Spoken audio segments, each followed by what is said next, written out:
మా తండ్రి గారు జీవరత్నమయ్య గారు గొప్ప ప్రార్థనాపరుడు. మా అమ్మ శాంతమ్మ గారు. దైవజనుడు దేవదాసయ్య గారిని చూచిన వారు మాత్రమే కాదు, అయ్యగారి దగ్గర కూర్చొని అయ్యగారు బోధలు చెబుతూ ఉంటే వ్రాసుకున్నవారు. దైవజనుడు దేవదాసయ్య గారు ఏర్పాటు చేసినటువంటి బైబిల్ క్లాసెస్లో గుంటూరులో పెట్టినప్పుడు నాన్నగారు ఆ బైబిల్ క్లాస్కి వెళ్ళారు, మా అమ్మ ఆ బైబిల్ క్లాస్కి వెళ్ళారు. అయ్యగారు బోధ చేస్తూ ఉంటే వారు స్వయముగా వ్రాసుకున్నటువంటి నోట్స్ వారి రైటింగ్తో నా దగ్గర అవి ఉన్నవి. దేవుని యందు భయము భక్తి కలిగి దైవజనుడైనటువంటి దేవదాసయ్య గారు మాటలు, దేవుని గూర్చి ఆయన ఏం బోధిస్తున్నారు, దేవుని మహిమను గూర్చి ఆయన ఏమని వెల్లడి చేస్తున్నారు వినడానికి వెళ్ళారు. కడకు దేవుని సేవలోనికి దేవుడు వారిని తీసుకొచ్చాడు. పెళ్ళయింది. దైవజనుడే చెప్పారు, మునుపల్లి గ్రామంలో సమాధానం మన బైబిల్ మిషన్ సేవకుడు, ఆయన చెల్లెలు ఉన్నారు శాంతమ్మ, శాంతమ్మను పెళ్లి చేసుకో అని అయ్యగారు అన్నారు. మా నాన్నగారు ఎత్తుగా ఉండేవారు, ఎర్రగా ఉండేవారు. మా అమ్మ ఎత్తుగా ఉండేది కాదు, కొంచెం నలుపు ఛాయలోనే ఉండేది, అంటే దాదాపు నా ఛాయ మా అమ్మగారిది.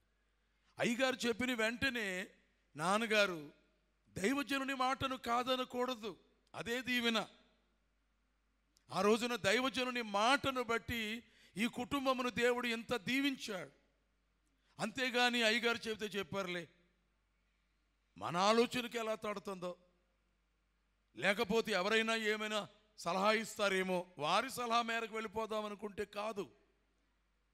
పెళ్ళైన తర్వాత మరి ఒక మగబిడ్డ పుట్టాడు, అంటే నా అన్నయ్య పుట్టాడు. పుట్టగానే అయ్యగారు గుంటూరులో ఉన్నారు. ఈ విషయం తెలిసాక ఒక కండువా పంపించారు అయ్యగారు, అనగా ఆయన వేసుకునే ఒక వస్త్రమును పంపించారు. అది అర్థం కాలేదు ఆ సమయంలో.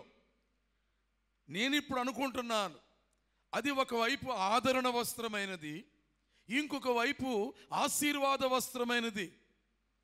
ఆదరణ వస్త్రం అంటే కొన్ని దినములకు మా అన్నయ్య చనిపోయాడు, చాలా వేదనతో ఉన్నారు.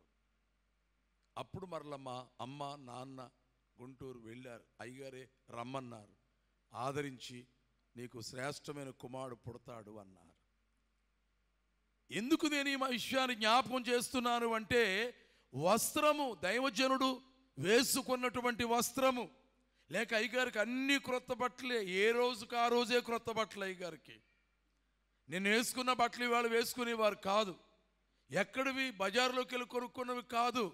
ప్రేమ కలిగి దైవజనుడని అయ్యగారికి ఆ రోజుల్లో ఉన్నటువంటి వారు వస్త్రములు దానము బహుమానముగా ఇచ్చేవారు. డబ్బు ముట్టుకోలేదు, పెళ్లి చేసుకోలేదు, ఇల్లు లేదు, వాకిల్ లేదు. దేవునిపై ఆధారపడ్డం అంటే అదే, విశ్వాసముపై ఆధారపడ్డం అంటే అది.